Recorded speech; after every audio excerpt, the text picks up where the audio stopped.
Oh là là. Allez.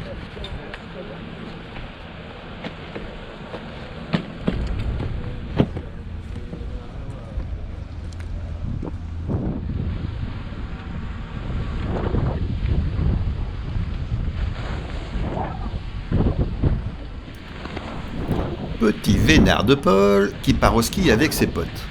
Alors on te souhaite de la bonne neige, du soleil, avoir le même temps que lors de notre dernier séjour en famille, ça serait pas mal.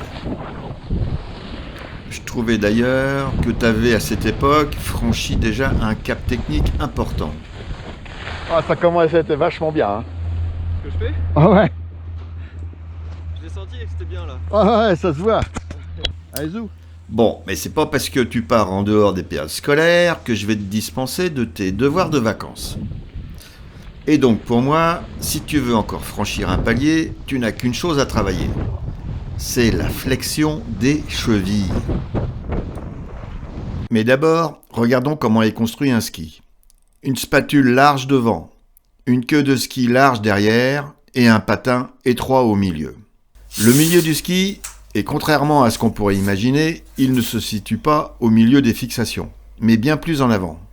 Et donc logiquement, c'est à ce même endroit que le ski est aussi le plus étroit. Une fois la botte de ski en place, cela correspond à peu près au niveau de son premier crochet de serrage. Et les premiers crochets de serrage, ils correspondent aussi à notre zone principale d'appui de notre pied. Bref, si on veut utiliser pleinement les caractéristiques de notre ski pour nous aider à tourner, le centre de gravité de notre corps devra idéalement se placer à cet endroit. Ne pas appuyer sur le ski au bon endroit a pour conséquence que le skieur doit faire tourner son ski. Là, il fait pivoter les chaussures. Avoir le centre de gravité sur le ski au bon endroit a pour conséquence que c'est le ski qui fait tourner le skieur. Et c'est là qu'est toute la différence. À noter que la pression dans le virage se fait toujours sur le pied extérieur. Alors, pour placer son poids au bon endroit, il faut donc fléchir les chevilles. Si on compare la correcte position de cette skieuse, on constate une différence dans la flexion de cheville. Car pour le reste, c'est tout bon, que ce soit au niveau de la flexion des genoux, la flexion du buste, ainsi que la position en avant des mains. Reste donc à améliorer que la flexion des chevilles.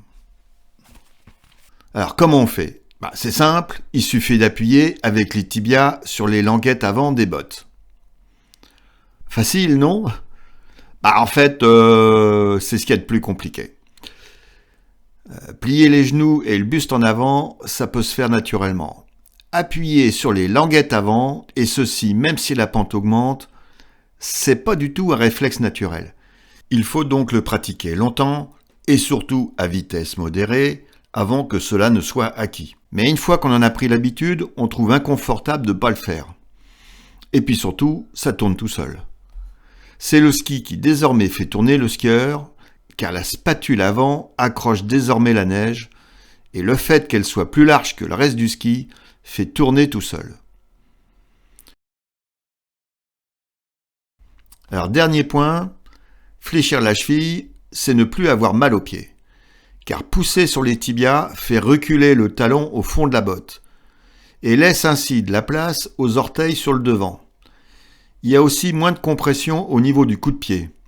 C'est donc tout bénef.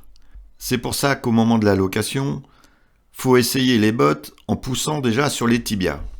Allez, bonnes vacances, profite bien de ton séjour, petit vénard.